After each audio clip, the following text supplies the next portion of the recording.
여러분 반갑습니다. 해커스 중국어 HSK 4급 전문가 옴경입니다. 한국어로 합격하기 HSK 4급 강의로 인사드립니다.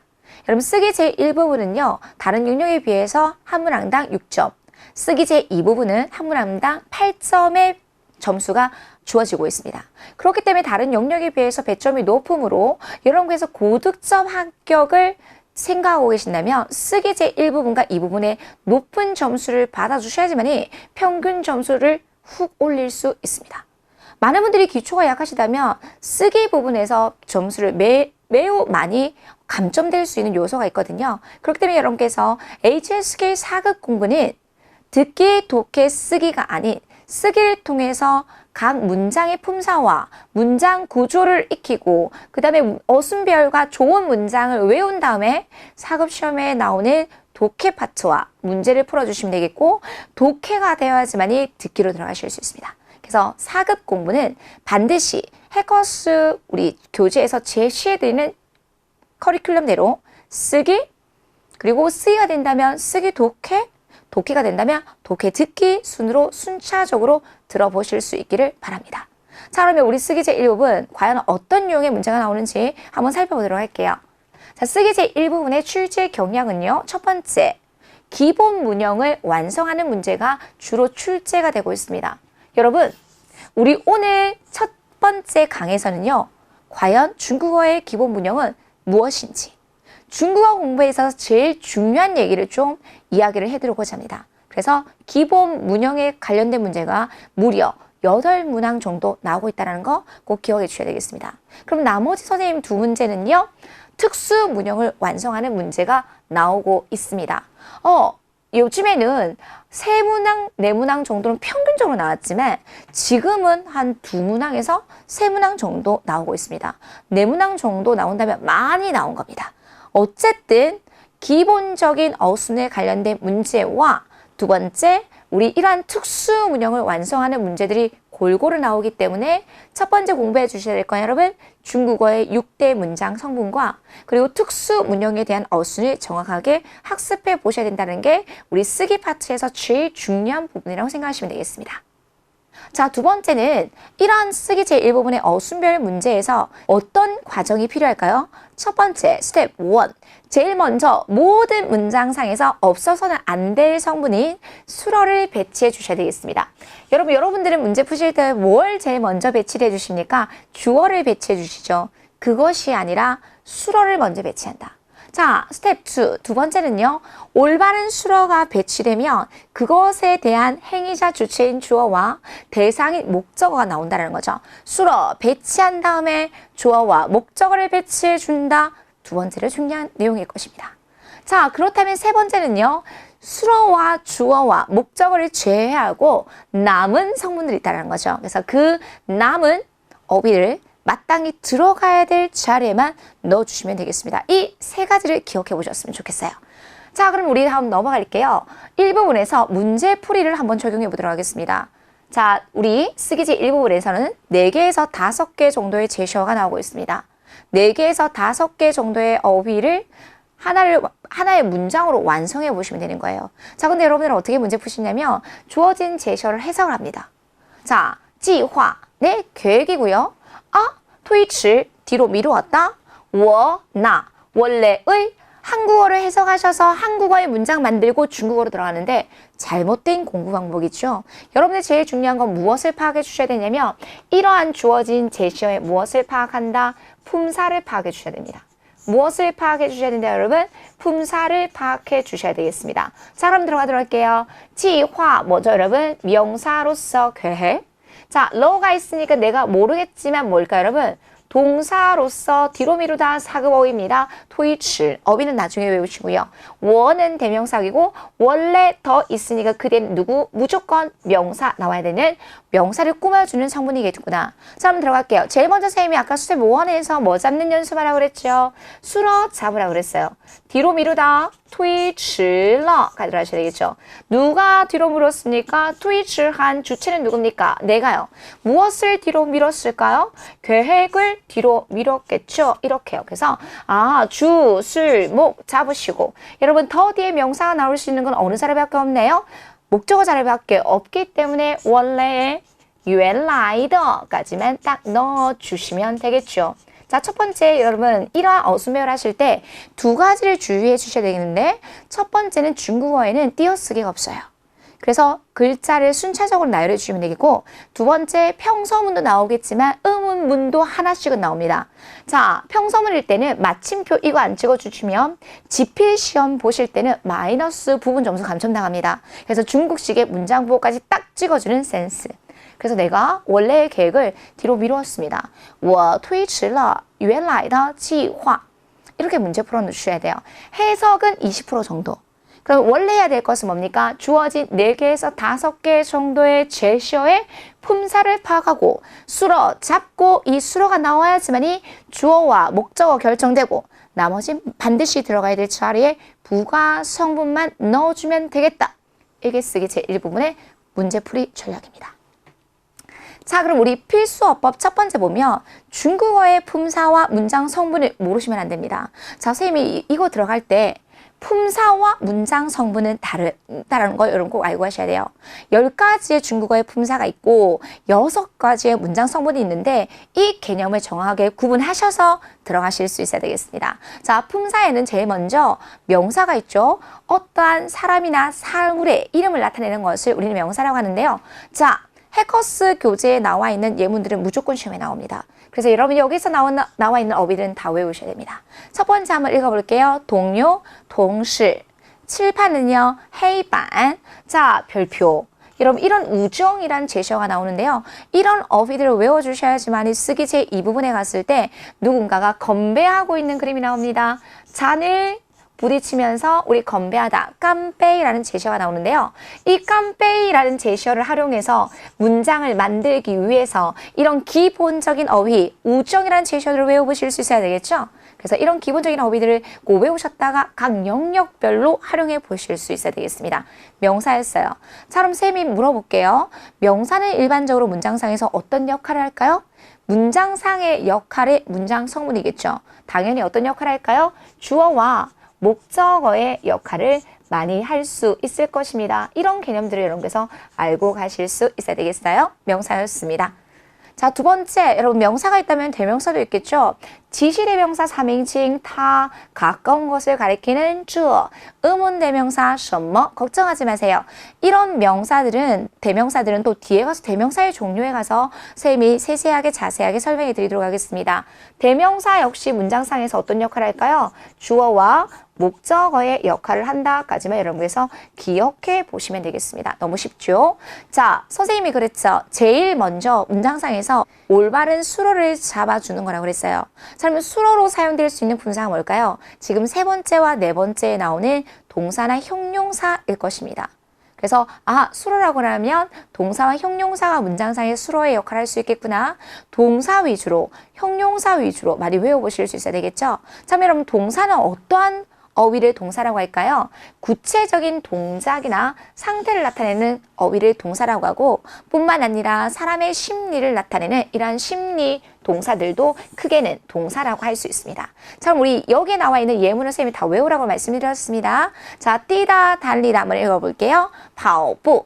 자, 여러분께서 이제는 바오뿌만 외우셨는데 이 바오뿌가 생긴 구조도 좀 한번 공부해 보셨으면 좋겠어요. 바오가 뛰다이고요. 뿌가 걸음 보자예요. 두 개의 이음절의 동사가 아니라 어휘 자체가 술목의 구조로 이루어졌다는 것이죠. 그래서 이것을 우리는 동목이 합사라고 하는데 그런 이름까지 알 필요는 없지만 어휘 자체에 이미 뭐가 있는? 명사, 목적어가 있는 어휘구나라는 것들을 알고 하셨으면 좋겠어요. 바오뿌였고요. 자, 두 번째는요. 그리고 세 번째는요. 사람의 심리를 나타낼 수 있는 동사입니다. 이해하다 꼭 외우셔야 되겠어요. 4급 어휘입니다. 了解, 了解. 자, 세 번째는 부러워하다, 羡慕, 羡慕 이런 어휘들을 꼭 반드시 외워보실 수 있어야 되겠습니다. 동사란 구체적인 동작이나 아니면 사람의 심리를 나타낼 수 있는 어휘를 뭐라고 한다? 동사라고 하고 이 동사는 문장상에서 수로의 역할을 많이 하더라. 주로 수로의 역할을 하더라까지 꼭 기억해 보시면 되겠죠? 자, 네 번째 보도록 하겠습니다. 형용사는 어떠한 상황의 상태를 묘사해 주는 어휘인데요. 배가 부르다, 바오. 이런 바오가 나오면 이것만 외우시면 안 돼요. 배가 고프다라는 라는 어휘들도 같이 기초 어휘에서 배웠던 것들 연상해 보시면 되겠고요. 자, 두 번째 비싸다 꾸이가 나옵니다. 자, 꾸이가 나오면 여러분 뭐 연상하셔야 될까요? 싸다, 비애니까지 내가 알고 있는지 어휘까지 같이 기억해 보시면 되겠죠. 자, 여러분 형용사도 문장상에서 어떤 역할을 할까요? 동일하겠죠? 아, 형용사 수러문 그래요. 수러의 역할을 한다. 그래서 제일 먼저 스텝 1에서 수러 잡는 연습을 하고 있는데 그러면 누구 위주로 많이 찾으면 될까요? 동사나 형용사 위주로 체크해 보시면 되겠습니다. 어휘를 빨리 외워야 된다면 동사나 형용사 위주로 많이 외워보시기 바랍니다. 자, 학생들이 저에게 제일 많이 물어보는 질문이 뭐냐면 쌤, 동사와 형용사를 구분하는 방법이 뭔데요? 왜냐면 우리 중국어에서는 예쁘다, 바쁘다, 졸리다, 목이 마르다, 형용사도 전부 다 다로 끝나거든요. 동사인지 형용사인지를 구분 못하는 경우 진짜 그렇죠. 아, 쌤 진짜 그러네요. 그렇기 때문에 여러분께서 동사와 형용사를 구분하는 두 가지의 방법을 좀 알고 하셨으면 좋겠습니다. 첫 번째, 여러분 목적어를 가질 수 있는 건 뭐죠, 여러분? 당연히 동사겠죠. 아, 목적어가 있는지를 보십시오. 자, 두 번째는 정도부사의 수식을 받는지 한번 보십시오. 정도부사의 수식을 받을 수 있는 거는 뭡니까, 여러분? 형용사겠죠.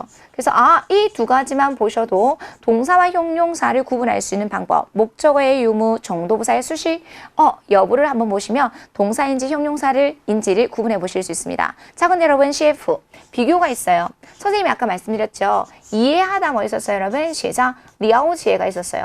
자, 문장 들어가 볼게요. 내가 너를 이해하지. 그럼 들어가 볼까요?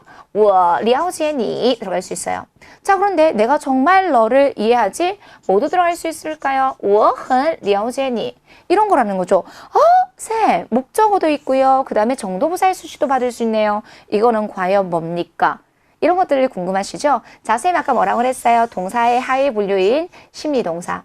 심리동사는 목적어도 가질 수 있고 정도부사의 수식도 받을 수 있다. 이런 게 딱 정리되셔야 돼요. 자, 그럼 여러분 쌤이 기초가 약한 학우님을 위해서 심리동사의 가장 대표적인 주자는 우리가 중국어 몰라도 사랑하다 정도는 아시잖아요. 사랑하다, 아이 이런 것들요.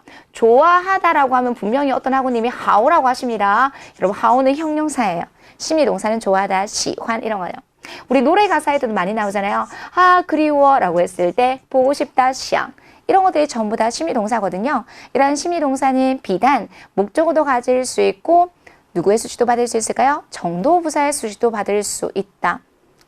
지금까지 배우지 못한 것들, 기초에서 그냥 대충 배웠던 것들 너무 시원하죠.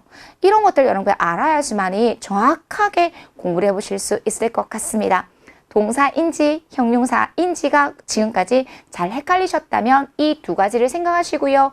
동일한 조건이 있는 심리동사까지 구분해 보시면서 공부해 보시면 되겠습니다. 수러 제일 중요합니다. 자, 그 다음에는 여러분 수사 1, 2, 3, 4, 5, 6, 7, 8, 9, 10 이런 것들요. 이 수사가 있는데 수를 나타내는 품사를 수사라고 하는데 중요한 건 이 수사는 절대로 단독으로 쓰이지 않는다는 거죠. 항상 그 뒤에 누구랑 같이 나와야 될까요? 양사랑 같이 나올 거예요. 그래서 한 개라고 했을 때 이거, 한 번이라고 했을 때 이츠 얼마나 간단합니까? 그런데 우리 양사는 명량사도 있고 동량사도 있기 때문에 양사 가서 이러한 종류들을 좀 다 외워보시면 좋을 것 같아요. 수사, 양사. 어쨌든 양사는 절대로 단독으로 쓰이지 않고 항상 누구랑 같이 써야 되겠다. 수사랑 쓰인다까지 기억해 보시면 되겠습니다. 자, 7번, 8번, 9번 별표. 여러분 이거는 부가성분이에요. 이미 수러 역할하는 거 배웠고 그 다음에 주어와 목적어 역할하는 거 우리 아까 조금 전에 명사, 대명사 배웠잖아요. 자, 그럼 지금 나오는 부사, 조동사, 계사는요. 주요 성분이 아니에요. 단지 부가적인 보충 설명해주는 성분이라고만 이해해 보시면 좋을 것 같아요. 자, 그럼 첫 번째 보겠습니다. 자, 칭찬이 나왔어요. 쌤, 제가 자주 커피를 마셔요. 我经常喝咖啡. 마시는 빈도수를 나타내 주잖아요. 누구를 꾸며줄까요? 당연히 동사를 꾸며줄 것 같습니다. 자, 제가 아주 좋아합니다. 아까 我很喜欢. 동사나 형용사를 꾸며주는 부가적인 요소. 그렇기 때문에 부사는 항상 어디 앞에서 여러분? 수러, 즉 동사나 형용사 앞에서 동사를 꾸며주는 성분을 역할로 사용이 될 것입니다. 이런 것들 이런 것을 알고 하셔야 되겠죠? 그래서 동사랑 형용사를 꾸며주는 성분을 우리는 부사라고 합니다. 라고 정의를 내려보셨으면 좋겠어요. 자, 8번째는 우리가 이건 조동사, 동사가 아니고요. 뭐뭐 하고 싶다. 자, 그럼 동일한 예문 들어갈게요. 선생님 제가 커피 마시고 싶은데요. 그러면 칭창 대신에 我想喝咖啡 이것만 넣어주면 되겠죠.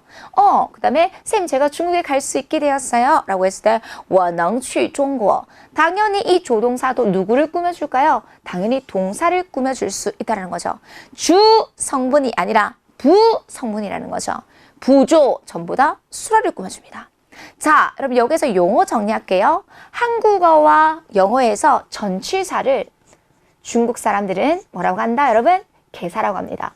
그러면 전치사 뒤에는 보통 뭐가 많이 나오나요? 명사가 나와서 전치사 구를 이루는 것처럼 개사도 그대는 뭐가 많이 나와서 명사가 나와서 개사 구를 이룬다까지 기억해 보시면 되겠죠. 이렇게요. 자, 너희 언제 만났어? 그러니까 우리 어릴 때부터 알았어. 종시ao 이렇게요. 시간의 시작을 나타낼 때 어릴 때부터 시간의 시작을 나타낼 수 있는 전치사 스 개사. 짜이는 뭡니까? 어디에서? 너희들 어디에서 공부하니? 你在哪学习? 라고 했을 때 我在해커스 学习汉语. 난 해커스에서 중국어 공부해. 공부하는 장소를 나타내는 개사 在. 당연히 동작에 대한 장소를 나타내고 있겠죠. 동작에 대한 시작을 나타내기 때문에 당연히 개사구도 어디 앞에 들어가야 될까요? 수러 앞에 들어간다. 이런 개념이 너무 중요하다는 거죠. 주가 아니라 부. 그렇죠. 그래서 부, 조, 개는요. 전부 다 누구를 꾸며주는 역할을 하고 있다. 수러를 꾸며주는 성분으로 활용이 될 수 있다를 꼭 기억해 보시면 되겠습니다. 자, 우리 마지막 10번째 조사는요. 절대로 단독으로 쓰이잖아요. 단독으로 쓰이지 않고 단지 어떤 기능만 하는데요. 어법적 기능만 할 수 있어요. 단독으로 쓰이지 않고 어떤 어휘 뒤에서 어떤 기능만 할 수 있는데 여러분 여기서 선생님이 2가지 중요한 거 좀 정리해 드리도록 할게요. 그게 뭐냐면 중국어에서는 더라고 읽히는 구조조사가 있어요. 여러분 이거 잘 들으셔야 돼요. 자, 첫 번째는 뭐냐면 이 더가 나올 수 있어요. 여러분 이 더가 나오면 무조건 뭘 넣어준다? 그 빈칸이 있다면 명사를 넣어주셔야 돼요.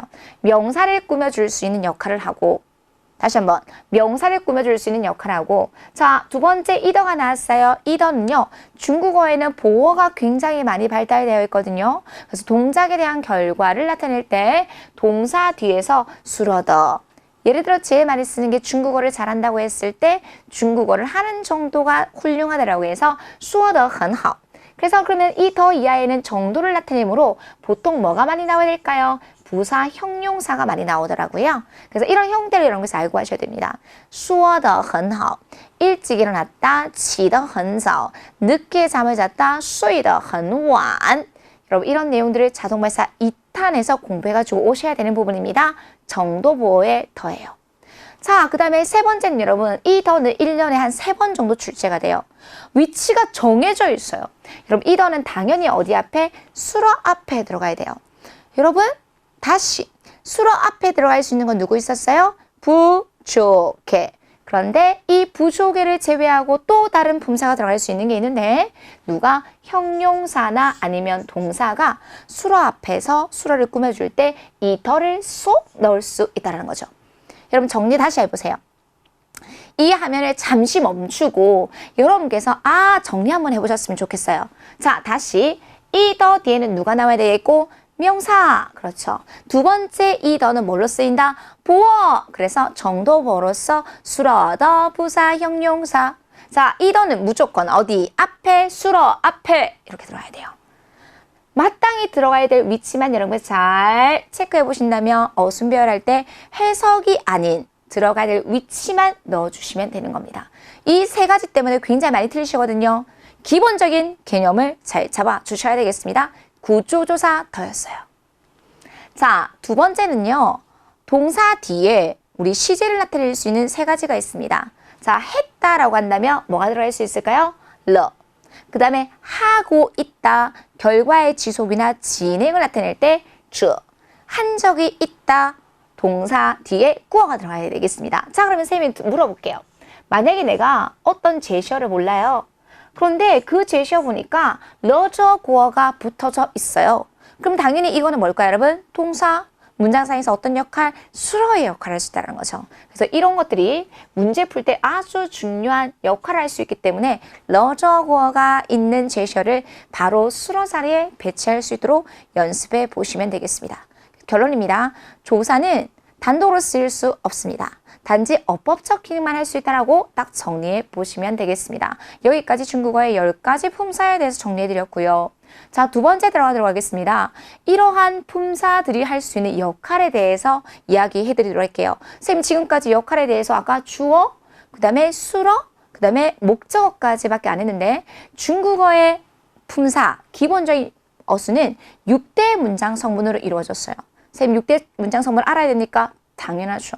6대 문장 성분 무조건 알아야 되고요. 앞으로 가장 기본적인 문장이 나온다 하더라도 문장에서의 핵심인 수로 잡는 연습을 하셔야 되겠습니다. 자, 첫 번째 들어가도록 할게요. 他是画家. 여러분 수로 잡으세요. 누구 있어요? 是. 수로 먼저 잡으시고 실에 대한 주체가 되는 성분을 뭐라고 한다? 주어라고 하네요. 주어 누구 있어요? 他. 화자는 뭡니까? 이 실에 대한 대상이 목적어의 역할을 한다라고 기억해 보시면 되겠죠. 그래서 그는 화가입니다. 他是画家까지로 하시면 되겠고요. 보통 주어는 명사나 대명사가 주어가 된다. 여러분 이거는 가장 기본적인 이야기예요. 실제 시험에는 더 다양하고 더 복잡한 형태도 주어가 될 수 있음을 꼭 기억해 보시면 되겠습니다. 두 번째, 여러분 선생님이 뭐라 그랬어요? 수로는 어떤 상태를 묘사해 주거나 구체적인 동작을 나타낸다 그랬어요. 그것들을 우리는 수로라고 하는데, 자 그러면 어떤 성분들이, 어떤 품사들이 동사와 형용사가 문장상에서 수로의 역할을 할 수 있을 거예요. 조금 전에 선생님 너무나 많이 강조해드렸죠. 문장상에서 수로는 절대로 없어서는 안 될 성분이라고 그랬어요. 그래서 무조건 제일 먼저 뭘 잡는 연습? 수로 잡는 연습 하셔야 됩니다. 비단 쓰기 파트만 아니라 독해에서도 수로를, 듣기에서도 수로를 잡는 연습을 해보실 수 있어야 되겠습니다. 자, 웃다 뭐 있어요? 시어. 그래서 그는 웃어요. 타 시어. 수로 시어까지 포인트 잡아보시면 되겠죠. 자, 세 번째 보도록 하겠습니다. 자, 예문 한번 읽어볼게요. 他喜欢孩子. 수로 누구 있어요, 여러분? 喜欢, 좋아하다. 그러면 누가 좋아해요? 주어? 他. 누구를 좋아합니까? 대상? 孩子. 역시 목적어는 우리 시환에 대한 대상이 되는 말을 목적어로 하고 보통 명사나 대명사가 목적어가 될 수 있습니다. 여러분 똑같습니다. 시험에는 주어와 목적어가 단순한 것들이 나오지 않습니다. 복잡한 형태의 주어에 복잡한 형태의 목적어가 나오니까 그런 것들 위주로 이제 문제를 많이 푸는 연습들을 해보셔야 되는데 그 전에 올바른 베이스는 깔아주셔야 된다는 거죠. 그래서 수로, 주어, 목적어까지 3대 기본적인 문형입니다. 자, 4번, 5번, 6번 여러분 생소할 수 있어요. 자, 볼게요. 여러분 관형어 다시 들어갈게요. 관형어 따라 한번 읽어보세요, 여러분. 관형어. 여러분 관형어라는 것은 뭐냐면 명사를 수식해주는 성분을 관형어라고 합니다. 다시 명사를 수식해주는 성분을 뭐라고 한다? 관형어라고 한다. 명사를 수식해주는 성분을 관형어라고 하는데요. 즉 명사는 누구? 주어와 목적어를 꾸며주는 성분을 관형어라고 하겠죠. 주어와 목적어를 꾸며주는 성분을 관형어라고 한다. 선생님 이거 모르면 이거 꼭 반드시 알아야 됩니까? 당연하죠. 모르시면 안 돼요. 반드시 알아주셔야 될 6대 문장 성분 중에 하나이기 때문이겠죠. 자, 그러면 제가 제일 먼저 여러분 모든 예문에서는 뭐 잡는 연습하라고 그랬어요? 수로 잡는 연습하라고 그랬어요. 수로 한번 잡아볼게요. 这件裙子很漂亮. 수로 누구 있어요? 漂亮. 자, 주어 뭐라고 하냐면 这件裙子래요. 잘못됐죠, 여러분. 주어는 뭡니까? 裙子가 주어예요. 그럼 주어를 꾸며주는 성분이 뭡니까, 여러분? 这件이 누구를 꾸며주는? 주어를 꾸며주는 뭘로 쓰였다? 관용어로 쓰였다는 거죠. 그럼 두 번째 예문 한번 보세요. 这是我的手机. 너무 간단하죠? 주술목 잡아보세요. 这是手机. 이게 주어, 수로, 목적어예요. 자, 그러면 我的가 지금 누구를 꾸며주는? 목적어를 꾸며주는 성분 뭘로 쓰였을까요? 관형어로 쓰였다는 거죠. 자, 그럼 결론 먼저 내드리도록 하겠습니다. 우리가 아까 조금 전에 세 개의 구조조사를 배우셨는데요. 여러분, 이더가 있어요. 그럼 선생님 그 뒤에는 무조건 뭐가 나와야 된다 그랬어요? 명사 나온다 그랬어요. 결론입니다. 앞에 있는 성분이 명사를 꾸며주는 어떤 역할을 할까요? 관형어. 이런 개념이 중요하다는 거죠. 다시. 앞에 있는 성분들이 구조조사다와 함께 누구를 꾸며주는 명사를 꾸며주는 어떤 역할을 한다? 관형어. 관형어 역할을 한다는 개념들을 정확하게 잡아보시면 되겠습니다. 관형어였어요. 자, 그 다음 보도록 할게요. 자, 우리 제시 한번 읽어볼게요. 他的成绩非常好. 여러분 사급 어휘입니다. 성적 외우셔야 돼요. 成绩. 제일 먼저 선생님이 뭐라고 그랬어요? 아무리 간단한 예문이 나온다 하더라도 수러 잡는 연습을 하라고 그랬거든요. 수러 누구 있습니까? 好. 수러가 결정이 되면 주어가 결정이 된다. 성적이 좋다. 成绩好. 자, 주어를 꾸며주는 누가 있어요? 조금 전에 배웠던 큰 소리를 읽으세요. 관형어 들어가네요. 他的가 주어를 꾸며주는 관형어로 쓰였고, 자, 두 번째, 非常이 뭐냐고 하면 여러분들은 정도부사라고 얘기를 해요. 네, 정도부사는 품사예요. 그러면 이 정도부사가 누구를 꾸며주고 있는? 수러를 꾸며주고 있는 앞으로는 중국어 문장 성분을 뭐라고 한다? 부사 부사어라고 합니다. 그래서 수러를 꾸며주는 성분을 뭐라고 할까요? 부사어. 쌤, 그러면 부사어가 될 수 있는 건 누가 있을까요? 당연히 부, 조, 개까지 넣어주시면 되겠죠. 여러분 하나만 더 추가할게요. 우리 아까 조금 전에 구조조사 더 있었죠. 여러분 이 더는 무조건 어디 앞에 들어가야 된다고 말씀드렸습니까? 아, 수러 앞에. 그러면 이 더가 있으면 앞에는 형용사나 셈이 동사가 들어갈 수 있다고 그랬거든요. 자, 그러면 형용사나 동사 또 그 앞에 무조건 뭐 들어가야 될까요? 수러 앞에서 부사로 쓸 수 있겠죠. 그래서 하나만 더 추가하세요. 부사나 조동사나 개사구, 그 다음에 간단하게 들어갈게요. 동사를 제외하고 형더는 수러를 꾸며줄 수 있는 어떤 역할을 한다? 부사어의 역할을 한다. 너무 중요해요. 다시 명사를 꾸며주는 성분을 뭐라고 한다? 관형어. 수러 앞에서 수러를 꾸며줄 수 있는 성분을 뭐라고 합니까? 부사어. 부사어로 쓸 수 있는 품사는 부, 조, 개, 형, 더. 이런 것들 머릿속에 딱 장착을 시켜 놓으셔야지만이 활용을 해보실 수 있을 것 같아요. 자, 우리 마지막 6대 문장 성분의 마지막입니다. 자, 선생님이 아까 여러분 이거 설명해 드렸죠. 여러분 이 더는 뭐라고 했어요? 수러, 더, 부사, 형용사. 어떤 보호라고 했죠? 정도를 보충 설명해 줄 수 있는 보호라고 했어요. 선생님 시험에 자주 나옵니까? 당연하죠. 한 1년에 6회, 즉 다시 말하면 2달에 한 번씩은 시험에 꼭 나오는 어순별 문제에 나오는 정도 보호의 형태라고 생각하시면 돼요. 그래서 여러분 이 더가 나오면 무조건 뭡니까? 수러, 더, 부사, 형용사의 형태로 넣어주고 뭘로 쓰였다? 보호로 쓰였다. 이런 걸 알고 가셔야 된다는 거죠. 그래서 6대 문장 성분에 대한 정확한 어순이 들어가실 수 있어야 되겠습니다. 수러 뒤에서 다양한 정도나 결과와 방향 등을 나타내는 것을 우리는 뭐라고 한다? 보어라고 합니다. 까지 기억해 보시면 되겠어요. 자, 그럼 마지막. 여러분 선생님하고 우리 교재에 있는 전체 예문 한번 읽어볼게요. 들어갈게요. 今天我的朋友跟我说清楚了那天的事情. 한 번만 더 읽어볼게요. 今天我的朋友跟我说清楚了那天的事情. 선생님이 뭐라 그랬어요? 조금 전에 아무리 복잡하고 아무리 긴 예문이 나온다 하더라도 뭐 잡는 연습? 수러 잡는 연습을 하라고 그랬거든요. 자, 그럼 여러분 여기서 수러 뭐 있을 것 같아요? 수어. 누가 얘기했어요? 친구가 얘기했어요. 무엇을 이야기했습니까? 事情. 이런 뼈대 못 잡으면 안 된다는 거죠. 그러면 그 외에는 뭐예요? 부가 성분이에요. 누구의 친구가? 나의 친구가 뭘로 쓰였어요? 관형어. 그 다음에 누구랑 이야기했어요? 나와. 여러분 이 건 원래는 뭡니까? 개사구가 문장상에서 뭘로 쓰였다? 부사어로 쓰였죠. 이야기했는데 어떻게 했어요? 정확하게 이야기했어요. 형용사가 수러 뒤에서 결과보호로 쓰였어요. 그래서 수러 뒤에서 보어 들어갔습니다. 정확하게 이야기했다. 说清楚了. 목적어 더 나아가서 또 관형어의 수식을 받네요. 그날의 일, 那天的事情. 이게 6대 문장 성분이에요. 수러, 주어, 목적어 넣으시고 그 다음에 주어와 목적어를 꾸며줄 수 있는 관형어, 수러를 꾸며줄 수 있는 부사어 따라 읽으세요. 수러 뒤에서 동작에 대한 결과를 보충 설명해 줄 수 있는 보어. 이게 그야말로 중국어의 가장 중요한 6대 문장 성분입니다. 어순별 문제에 8문항이 나오고 있는 이런 6대 문장 성분에 대한 개념을 머릿속에 장착시키시고 어순별 문제를 해보실 수 있어야 되겠습니다. 이걸 모르시면 안 돼요. 6대 문장 성분. 다시 들어갈게요. 수어, 주어, 목적어. 주어와 목적어를 꾸며주는 성분을 뭐라고 한다? 관형어. 수어 앞에서 수어를 꾸며주는 부사어. 수어 뒤에서 수어를 보충 설명해 줄 수 있는 성분을 뭐라고 한다? 보어.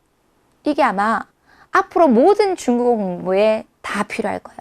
5급이 됐든 6급이 됐든. 가장 중요한 내용은 우리 오늘 쓰기 첫 강에서 여러분들에게 알려드리도록 하겠습니다. 6대 문장 성분을 기억하십시오.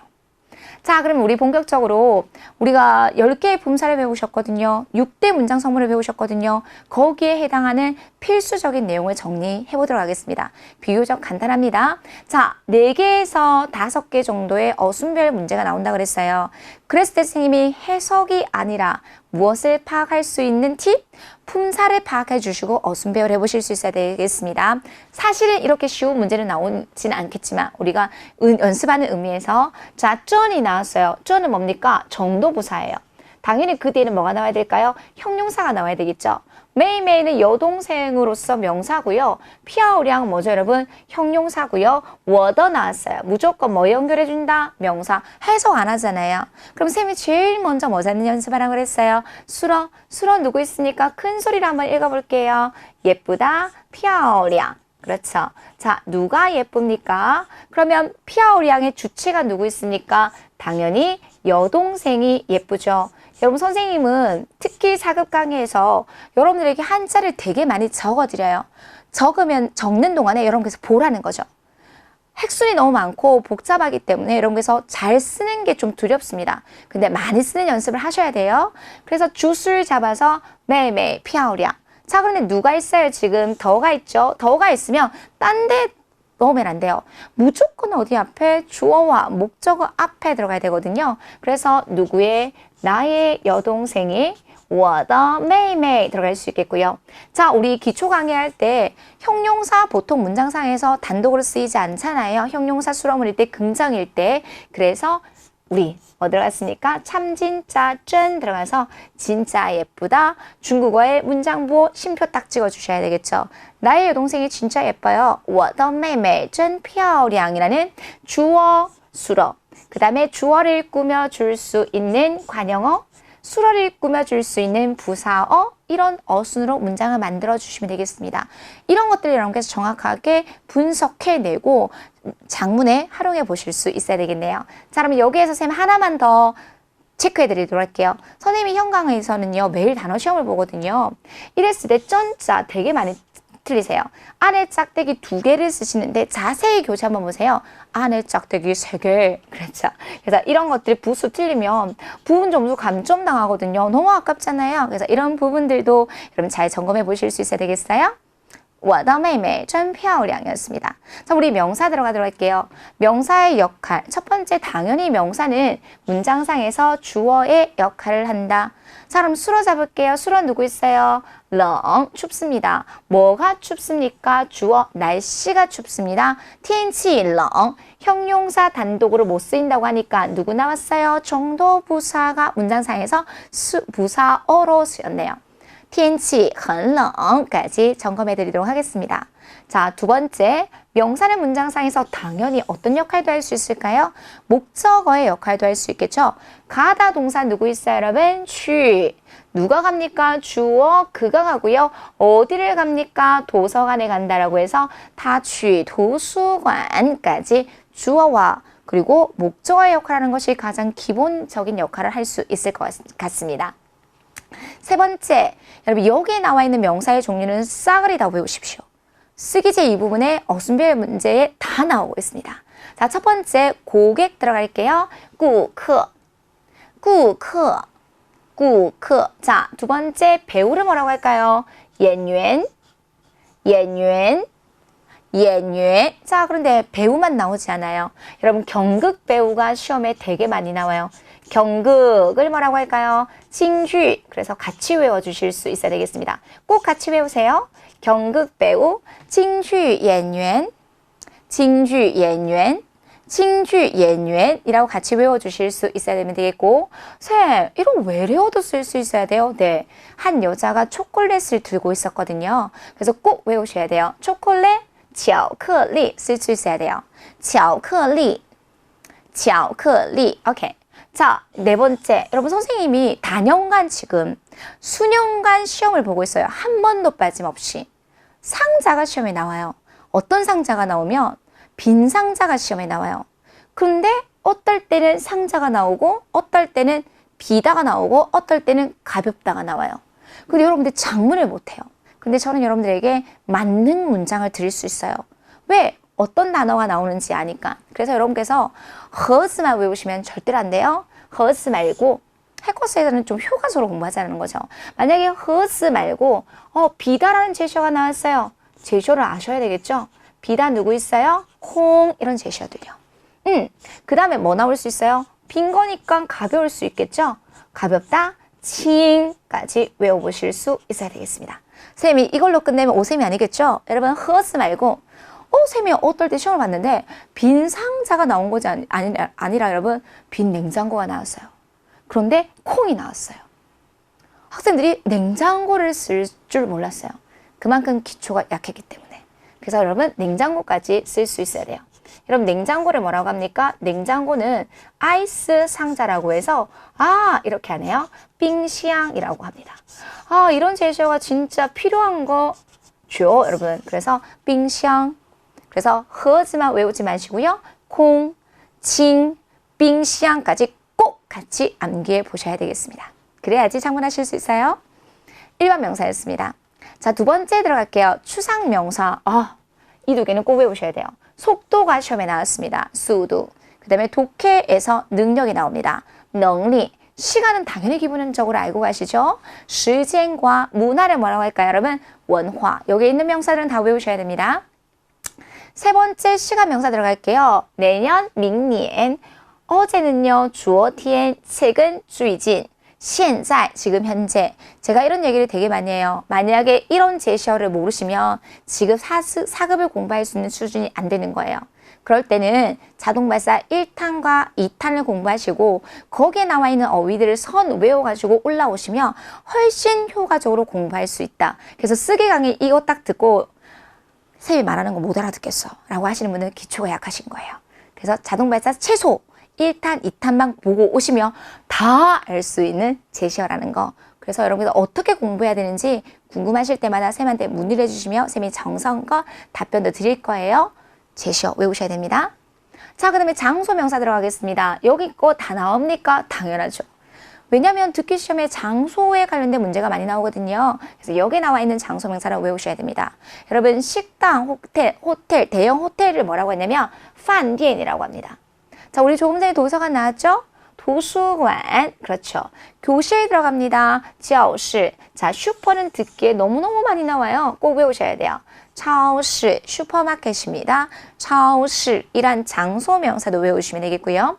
자, 그 다음 방위명사. 방위명사는요, 뭐 위에, 안에, 아래 이런 것들이 있겠죠. 윗상자상, 안에 리, 아래 하자시아, 가운데 중자까지 들어가서 쫑 있는데 잠깐! 여기서 중요한 건 방위명사는 단독으로 쓰이지 않아요. 항상 일반 명사나 장소 명사 뒤에 쓰여서 정확한 방향을 나타내는 역할을 합니다. 그래서 책상 위에 라고 했을 때 桌子上 이런 것들요. 건물 아래라고 했을 때 楼下. 자, 방 안이라고 했을 때 房间里 이런 어휘들과 같이 공부해 주실 수 있어야 되겠습니다. 당부드립니다. 어휘가 안 되면 공부가 굉장히 어렵기 때문에 지금부터 찬찬히 하셔서 여기에 나와 있는 어휘들을 잘 정리해 보실 수 있어야 되겠고, 선생님이 추가적으로 제시해드리는 어휘는 4급 필수 어휘라고 생각하시고 각별히 신경 써서 외워보시면 되겠습니다. 세 번째, 명사는 다른 품사의 수식을 받을 수 있습니다. 주어와 목적어의 역할도 할 수 있겠지만 다른 품사의 수식을 받을 수 있다는 건 여러분 우리 복습할게요. 누구의 수식도 받을 수 있다. 관형어로 사용될 수도 있다는 거죠. 자, 첫 번째 들어가겠습니다. 명사는 명사나 대명사, 동사와 형용사의 수식을 받는데 이때는 무조건 뭐가 들어가야 되겠습니까? 당연히 구조조사 더와 함께 뭘로 쓰일 수 있을까요? 관용어로 쓰일 수 있다는 거죠. 자, 그럼 여기에서 6개의 단어를 꼭 외워주셔야 되겠습니다. 자, 체크하세요. 형광펜으로 꼭 표시해 보셨으면 좋겠습니다. 첫 번째, 수입, 收入, 收入, 수입입니다. 두 번째, 생각, 견해, 看法, 看法, 看法. 세 번째, 준비하다, 准备, 准备. 네 번째, 자료, 꼭 외워주셔야 돼요. 자료 되게 많이 나오거든요. 材料, 材料. 다섯 번째, 깨끗하다 형용사, 干净, 干净. 마지막 여섯 번째, 수건을 뭐라고 할까요? 毛巾, 毛巾. 이런 선 기본적인 어휘를 외우시고 문장으로 들어갈게요. 자, 명사가 명사를 꾸며줍니다. 그럴 때 없어서는 안 될 더. 올해의 수입, 今年的收入 이런 거죠. 두 번째, 대명사가 명사를 꾸며줍니다. 나의 견해, 我的看法. 세 번째, 준비한 자료. 동사도 구조조사더와 함께 명사를 꾸며줄 수 있다는 거죠. 준비한 자료, 准备的材料. 더가 없으면 틀립니다. 자, 네 번째, 여러분 영어에서는 형용사가 명사를 직접 꾸며주기 때문에 이 부분에서 굉장히 하고 있는 게서 많이 틀리십니다. 깨끗한 수건이라고 했을 때 무조건 더를 써주셔야 돼요. 干净的毛巾까지 정리해 보실 수 있어야 되겠습니다. 그래서 이러한 다양한 품사의 수식을 받더라. 누구와 함께 구조조사 더의 도움을 받아서. 자, 근데 여러분 잠깐 더를 쓰지 않아도 되는 경우가 있는데 이름절 형용사가 누구를 꾸며줄 때는 여러분 명사를 꾸며줄 때는 더를 써주지 않아도 됩니다. 원래는 좋은 습관이라고 했을 때 好的习惯인데 더를 쓰지 않아서 好习惯 이렇게 들어갈 수 있겠죠. 여러분 습관도 반드시 외워주셔야 되는데 자, 중국어는요 어느 자리에 들어가서 어떤 역할을 하는지가 굉장히 중요합니다. 그래서 이 습관은 동사로도 쓸 수 있습니다. 어디에 습관이 되었다, 익숙하다. 그 다음에 명사로서 습관 이 두 가지의 품사로 수로 자리에 들어갈 수도 있고 주어와 목적어의 역할을 할 수 있다는 거 꼭 기억해 보시면 되겠습니다. 자, 두 번째 이거죠, 여러분. 당연히 다른 품사의 수식을 받을 수 있을 때 구조조사 더를 써야 되는 경우도 있겠지만 더를 쓰지 않는 경우도 있습니다. 어떤 경우냐면 앞에 양사가 오거나 아니면 수사 양사가 오거나 아니면 수사 대신에 대사 양사의 수식을 받을 때는 직접적인 관용어의 수식으로 사용될 수 있다는 거죠. 자, 지도, 띠두. 지도는 어떻게 세야 될까요? 한 장, 두 장으로 세주셔야 돼요. 그래서 이 장, 띠두 명사를 꾸며주는 관용어로. 자, 이야기, 故事. 근데 이 이야기라는 지시대명사, 양사 나왔습니다. 그럼 당연히 주어를 꾸며주는 관용어로 쓰였다는 거죠. 이 이야기, 这个故事까지 기억해 보시면 되겠습니다. 명사는 문장상에서 주어의 역할도 목적어의 역할도 구조조사더와 함께 관용어의 역할도 할 수 있다까지 정리해 보시면 되겠네요. 자, 그럼 여러분 확인학습이 있는데요. 여러분 우리는요 이런 주어진 제시어를 활용해서 어순별 문제로 들어가도록 할게요. 자, 여러분께서 먼저 문제 푸시고 선생님 강의 들으셔야 돼요. 자, 1번 我가 나왔어요. 뭡니까? 대명사. 자, 두 번째 제시어 뭐죠? 여러분 꽁유의 뭐죠? 명사로서 공원이에요. 자, 세 번째 취 뭐죠? 동사로서 가다. 네 번째 동사로서 왈, 놀다라는 의미를 가지고 있어요. 자, 여러분 이거 나오면 쌤 어떻게 하나의 문장에 동사가 두 개가 있어요? 라고 얘기를 하는데 자, 제가 여러분에게 질문하겠습니다. 쌤이 기초 강의하는데 어떤 학우님이 저한테 이런 얘기를 했어요. 쌤, 밥 먹으러 가자. 이런 거 질문 어떻게 하면 되는데요? 라고 물어봤거든요. 밥 먹기 전에 어떤 행위가 나오면 돼요? 가는 행위가 나오면 되니까 그냥 我们去吃饭吧 이렇게 해주면 된다는 거죠. 아, 쌤 느낌 왔어요. 어떻게 여러분? 일어난 순서대로 나열해 주면 되는 거예요. 다음 들어가도록 할게요. 이것도 일어난 순서.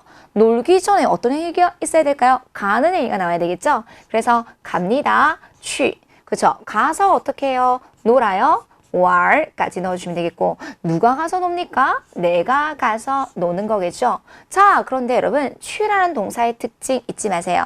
취는 어디에 가서 놀아야 되므로 항상 취 뒤에는 가는 대상이 나와야 됩니다. 즉 다시 말하면 첫 번째 동사가 취이고 첫 번째 동사에 대한 목적어 그 다음에 두 번째 동사가 나왔다는 거죠. 그래서 내가 공원에 가서 놉니다. 한국어로 해석할 때면 놀러 공원에 갑니다 라고도 해석이 될 수 있겠죠. 그래서 我去公园玩 까지 넣어주시면 되는 거예요. 여러분 선생님이 여러분들 어떻게 틀리는지 알아요? 玩 뒤에 公园을 넣는 학우님들이 계시는데 아니에요. 항상 첫 번째 동사 그 동작에 대한 대상, 그 다음에 두 번째 동사의 대상, 목적어가 나와야 된다는 거 꼭 기억해 보시면 되겠습니다. 놀러 공원에 갑니다. 我去公园玩 이었어요. 자, 두 번째 보도록 할게요. 여러분 중국 사람들 차 되게 많이 마시잖아요. 차 명사고요. 야 뭐죠 여러분? 무엇을 하려고 한다 조동사. 조동사의 위치 딱 정해져 있어요. 어디예요? 주어디 수러 앞에 이렇게요. 자, 타머는 대명사고 흐 누구 나왔습니까? 제일 먼저 수러 잡으라고 했기 때문에 마시다 흐 먼저 딱 수러 자리에 넣어주시면 되겠고요. 주어 누구 있습니까? 그들이 마시고요. 무엇을 마십니까? 차를 마시겠죠. 이렇게 주술목 잡는 연습이 훈련입니다. 그 다음에 조동사의 위치는 주어디 수러 앞에서 어떤 역할을 할까요? 부, 사, 생소하지만 6대 문장 성분들이 계속 영어를 연습해 주실 수 있어야 되겠어요. 2번입니다. 3번입니다. 여러분 이거 은근히 많이 틀리세요. 자, 시환 나왔어요. 시환은 뭐죠? 동사로서 좋아하다예요. 자, 추도 나왔어요. 먹다예요. 그 다음에 초콜릿 巧克力 나왔고 워가 나왔어요. 샘, 我吃巧克力 내가 초콜릿을 먹는다. 이렇게 끝나면 만약에 시원을 어떻게 처리해 주시겠습니까? 그래서 3번은 올바른 수로가 뭐예요? 좋아하는 거예요. 그러면 좋아하다의 목적어가 어떤 구조로 이루어졌어요? 술목의 구조로 이루어졌다는 거죠. 목적어가 일반 명사가 아니라 목적어가 어떤 구조로 나올 수 있다? 술목의 구조로 나올 수 있다는 거죠. 그래서 내가 초콜릿 먹는 것을 좋아합니다 까지 넣어주시면 되겠어요. 내가 초콜릿 먹는 것을 좋아합니다. 我喜欢吃巧克力 까지 마무리해 보시면 되겠죠. 저는 중국 음식 먹는 걸 좋아합니다. 그랬을 때 我喜欢吃中国菜 저는 영화 보는 거 좋아하는데요. 我喜欢看电影 이런 식으로 활용해 보시면 되겠습니다. 명사였어요. 자, 그럼 명사 들어가면 우리 또 대명사도 들어가셔야 되겠죠? 주어진 제시어 4개 나왔습니다. 동일하게 순배열하시면 되겠네요. 가다, 쉬 동사고요. 想 하고 싶다 조동사 위치 주어디 수러 타가 나왔어요. 자, 여러분 이거 한번 읽어볼게요. 제시 한번 읽어보세요. 旅行 자, 여러분 리싱은 명사로서 여행도 될 수 있고요. 그 다음에 우리 동사로서 여행하다도 될 수 있어요. 그러면 우리는 여행을 가다라고 해서 당연히 목적으로 보는데 여러분 여기서는 취라는 동사가 있잖아요. 가서 뭐 하는 걸까요? 여행을 하다 라고 해서 여행을 하다라는 동사로 이해를 해보셨으면 좋겠습니다. 여행을 가다보다는 가서 여행을 하다라고 동사로 보는 것이 더 적절하겠죠? 자, 그럼 첫 번째 동사 누구 있어요? 취. 그 다음에 두 번째 동사 여행을 하다, 旅行 넣어주시면 되겠고요. 그 다음에 누가요? 그녀가 가서 여행을 하는 거고요. 가서 여행을 하고 싶대요. 그래서 우리 첫 번째 동사 앞에 뭐만 넣어주면 되겠습니까? 想만 넣어주면 되겠죠. 他想去 旅行까지 넣어드리도록 하겠습니다. 구조를 철저하게 여러분께서 분석하시고 정확한 수로 잡는 연습들을 해보시면 되겠네요. 자, 우리 첫 번째 보도록 하겠습니다. 대명사의 종류. 자, 인칭 대명사 있잖아요. 여러분, 여기까지는 선생님이 이미 기초 강의에서 다 배운 내용이잖아요. 1인칭, 2인칭, 3인칭, 복수형, 뭐만 붙여주면 되겠다. 선생님, 이런 거 너무 쉬우니까 우리 이제 더 이상 강의 안 할게요. 두 번째는 우리가 모르고 있는 인칭 대명사를 알고 하셔야 돼요. 자기 자신.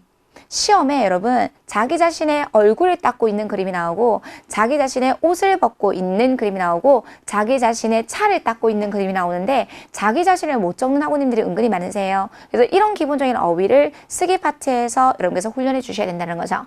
자기 자신, 自己도 있고요. 그 다음에 모두 뭐 있어요? 大家까지 기억해 보시면 되겠죠. 인칭 대명사였어요. 자, 두 번째는 지시 대명사. 가까운 것을 가리킬 때 这, 那 모르시면 안 되겠죠. 여러분, 这리 붙으면 뭐예요? 장소를 나타내고 있습니다. 그래서 이곳이라고 했을 때 这, 저곳, 그곳이라고 했을 때 那. 여러분, 이것만 알고 가시면 안 되겠고 학부모님들께서 这하고 这리가 다른 어휘라고 생각하는데 똑같은 제시어예요. 이곳, 이라고 했을 때 这儿, 这里. 그 다음에 저곳이라고 했을 때 那儿, 那里까지 기억해 보시면 되겠죠. 두 번째 장소를 나타내는 지시대명사였습니다. 자, 그 다음에 세 번째는 여러분 뭐 있냐면 这么那么가 있어요. 그러면 这么那么는 그 정도를 강조하는데요. 거의 80%가 형용사가 나오면 되겠습니다. 这么好, 这么贵 이런 것들요. 그런데 형용사만 나오는 것이 아니라 동사도 나오는 문제가 종종 있기 때문에 같이 외워보시면 되겠습니다. 그다음에 마지막에 이렇게 하다, 这样, 저렇게 하다, 那样 의미만 구분해 보시면 되겠죠? 우리 지시대명사였고요. 마지막 의문대명사 여러분, 우리 이 정도는 알고 하셔야 되겠죠? 누구 읽어보실게요. 谁, 무엇, 什么, 어느, 나, 어디. 그래서 당신 어디 가요? 你去哪? 이런 문장 만들 수 있겠고요. 자, 여러분, 다른 것들은 다 아시는데 怎么가 있어요. 어떤 학우님이 선생님 쓰기 보고 인강에다가 질문을 올려주셨는데 선생님, 怎么가 어떻게 동사 앞에 들어갈 수 있어요? 이런 얘기를 하더라고요. 여러분, 그럼 제가 역으로 물어볼게요. 이거 길을 물어볼 때 되게 많이 물어보는 표현이거든요. 어떻게 가요? 당연히 이 怎么는요. 동사 앞에 들어가서 수단과 방법만을 나타낼 수 있어요. 수단과 방법을 나타내서 어떻게 가요? 怎么走? 당연히 이렇게 사용될 수밖에 없어요. 우리 물건 살 때 多少钱도 들어갈 수 있겠지만 가격을 물어볼 때도 怎么卖? 이제 느낌 맞죠? 그래서 왜 동사 앞에 들어가는지가 아니라 당연히 동사 앞에 들어가서 수단과 방법을 어떻게를 묻는구나까지 알고 하셨으면 좋겠습니다. 되겠죠? 자, 마지막 우리 되게 많이 써요. 상태 상황을 물어보는 의문대명사 어때요? 제일 많이 쓰는 게 뭐죠, 여러분? 날씨를 물어볼 때 今天天气怎么样? 이런 다양한 의문대명사도 종류를 통해서 정리해 보실 수 있어야 되겠습니다. 자, 두 번째 한번 볼게요. 대명사의 역할. 주어와 동일합니다. 수로 잡는 연습만 해보시면 되겠죠. 대명사도 역시 주어와 그 다음에 우리 목적어의 역할을 할 수 있을 것 같아요. 자, 수로 잡을게요. 수로가 중요하니까. 돌아가다, 후이. 원래 내가 있던 곳으로 돌아가는 거니까 집을 갈 때는 취라는 동사를 쓰지 않고 후이를 써야 됩니다. 자, 누가 돌아갑니까? 당연히 대명사가 후이의 주체가 되므로 주어가 될 수 있었겠죠. 그래서 내가 집에 돌아가고 싶습니다. 我想回家 대명사 주어의 역할을 할 수 있고요. 자, 두 번째는 대명사는 문장상에서 목적어의 역할을 할 수 있습니다. 찾다 동사 누구 있어요? 找. 찾은 대상 목적어 네가 나왔죠? 선생님이 너를 찾으셔. 老师找你 이런 것처럼. 두 번째, 여러분 주어라는 동사에 대한 목적어 의문대명사가 나왔네요. 무엇을 하다, 做什么. 그것에 조동사까지 들어가서 샤오리는 무엇을 하려고 해? 小李要做什么? 什么 의문대명사 문장상에서 목적어의 역할을 하고 있습니다. 자, 세 번째. 대명사는 비단 주어와 목적어의 역할을 할 뿐만 아니라 구조조사 더와 함께 동일하게 주어와 목적어를 꾸며주는 어떤 역할도 할 수 있을까요? 관용어의 역할도 한다. 비교적 간단하겠죠. 선생님 모든 예문은 수로 먼저 잡으라 그랬어요. 여러분 수로 누구 있습니까? 漂亮 예뻐요. 뭐가 예쁘죠? 옷이 예쁩니다. 주술 먼저 잡으세요. 衣服漂亮. 자, 구조조사 더와 함께 관용어로 쓰였겠죠? 그녀의 옷이 아주 예쁩니다. 她的衣服很漂亮 이렇게요. 자, 두 번째 예문 한번 볼게요. 여러분 두 번째 예문에서 반드시 외워주셔야 될 기본 동사가 있는데요. 해결하다, 解决. 내가 이거 모른다 하더라도 여러분 선생님이 아까 품사와 우리 조사에서 러가 있으면 무조건 동사라고 말씀드렸죠. 그래서 해결했다, 解决了. 무엇을 해결했으니까 술 먹으러 갈게요. 问题, 문제를 해결했고요. 사장님을 뭐라고 할까요? 经理라고 합니다. 그래서 사장님이 문제를 해결했어요. 주술목 잡습니다. 经理解决了问题. 누구의 문제를 해결했을까요? 대명사가 구조조사도와 함께 목적을 꾸며주는 관용어로 쓰였네요. 经理解决了我们的问题까지 주어와 목적어를 꾸며줄 수 있는 관용어로 활용이 될 수 있을 것입니다. 자, 그런데 여러분 두 개의 관계가 긴밀할 때, 즉 다시 말하면 가족관계와 친족관계와 소속기관을 이야기할 때는 그 두 개의 관계가 긴밀할 때는 굳이 더를 안 써줘도 된다는 거죠. 한국어로 들어갈게요. 우리의 학교, 여러분 써도 상관없어요. 하지만 중국 사람들은 덜을 많이 생략할 수 있다는 거죠. 예를 들어 또 두 번째, 내 아들이라고 했을 때 가족 관계일 때는 더군다나 덜을 쓰지 않습니다. 우리 엄마, 我妈, 我爸 이렇게 하지. 그래서 내 아들이라고 했을 때 덜을 쓰지 않고 我儿子라는 표현을 더 많이 쓴다는 거죠. 그래서 이거는 우리 말하기 할 때 좀 활용해 보셨으면 좋겠습니다. 자, 네 번째 보도록 할게요. 일부 의문 대명사는 문장상에서 수러 또는 수로를 보충해 줄 수 있는 보어로 사용됩니다. 여러분 시원하게 갈게요. 일부 의문 대명사라기보다는 우리가 조금 전에 봤던 상태, 상황을 나타내는 의문 대명사 怎么样 이 怎么样은요 문장상에서 첫 번째 예문 수로로 쓰일 수도 있고요. 그 다음에 수로 뒤에서 수로의 정도를 보충해 줄 수 있는 보어로도 쓰일 수 있다는 거죠. 그래서 오늘 날씨 어때요? 天气怎么样과 하루하루를 지내다 구어. 여러분 우리가 해와 강의에서 맨날 누군가를 오래간만에 만나면 니하오마 이거 쓰는데 정말 중국 사람들 이거 안 써요. 오히려 보어가 발달되어 있는 언어이므로 이런 안부를 묻는 표현이 더 많이 쓴다는 거죠. 당신 어떻게 지내요? 你过得怎么样? 요즘을 넣어서 你最近过得怎么样? 이런 걸 더 많이 씁니다. 그래서 저는 약속할게요. 4급 5셈하고 같이 공부하면 4급 딸 수 있습니다. 그리고 말하기까지 향상될 수 있다는 느낌을 되게 많이 받을 수 있게 될 거예요. 그래서 이런 일상생활에서 많이 쓸 수 있는 문장의 욕심을 좀 부려보셨으면 좋겠습니다. 你过得怎么样? 요즘에는 어떻게 지냈니? 이런 질문에 답할 수 있는 연습도 해보시면 되겠죠. 그래서 怎么样이라는 의문 대명사는 문장 사용에서 수로의 역할도 할 수 있고 보어의 역할도 할 수 있다까지 정리해 보시면 되겠습니다. 자, 우리 확인학습 문제 보도록 할게요. 아래의 문제 우리 한 1분 30초 정도 시간 배분하면서 풀어보면 더 효과적이고요. 자, 그러면 문제 푸셨습니까? 쌤이랑 같이 한번 보도록 할게요. 주어진 제시어에 무엇을 파악해라? 품사를 파악해 주셔야 됩니다. 자, 타가 나왔고 더가 나왔으니까 문제 푸는 요령 무조건 그 뒤에는 더를 연결해 주시면 되겠고요. 자, 여러분 제가 어휘가 많이 부족해요. 어휘를 모르고도 문제 풀 수 있는 단서가 있어요. 누가 있습니까? 허언이 있다는 것은 여기에 뭐가 들어갈 수 있겠다? 형용사. 그러면 고민하지 마시고 바로 어느 자리에 수로 자리에 배치해 주시면 되겠죠. 자, 당연히 이거는 뭘까요? 아이 나왔습니다. 그러면 여러분 수로 자리에 뭐 넣으시겠습니까? 아주 귀엽다. 그 아이는 귀엽다라는 의미를 가지고 있어요. 귀엽다. 很可爱. 수로 자리에 넣을게요. 자, 누가 귀엽습니까? 그럼 주어 호응 구조 누구 있습니까? 孩子밖에 없겠죠. 그래서 주술이 나왔고 관용어 수식 들어가서 그의 아이가 아주 귀엽습니다. 他的孩子很可爱까지 쉼표 딱 찍어주는 연습해 보시면 되겠어요. 자, 두 번째 보도록 하겠습니다. 여러분 쓰지는 우리 운전기사 아저씨예요. 쓰지. 여러분 점머가 나왔어요. 그럼 당연히 점머는 선생님 아까 조금 전에 수로 앞에 들어간다고 말씀드렸습니다. 자, 조는 뭐죠? 가다. 知道는 뭡니까 여러분? 동사로서 알다. 그러면 조도 동사하고 知道도 동사니까 어떤 동사가 정말 수로 자리에 들어가서 수로의 역할을 할 수 있는지 이제 의미를 파악해 주셔야 됩니다. 만약에 조를 넣는다면 당연히 그것의 주체는 쓰지가 될 거예요. 아저씨는 어떻게 가다. 이런 말 안 되죠. 그러면 두 번째 수로 한번 넣어볼까요? 아저씨는 알아요. 무엇을 할까요? 그 이하가 목적어가 돼서 어떻게 가는 것을 압니다. 이렇게 수로 잡는 연습하셔야 돼요. 그래서 알다 동사 知道를 수로 자리에 넣어주시고요. 그 다음에 누가 아는 거예요? 운전기사가 아는 거죠. 쓰지 知道.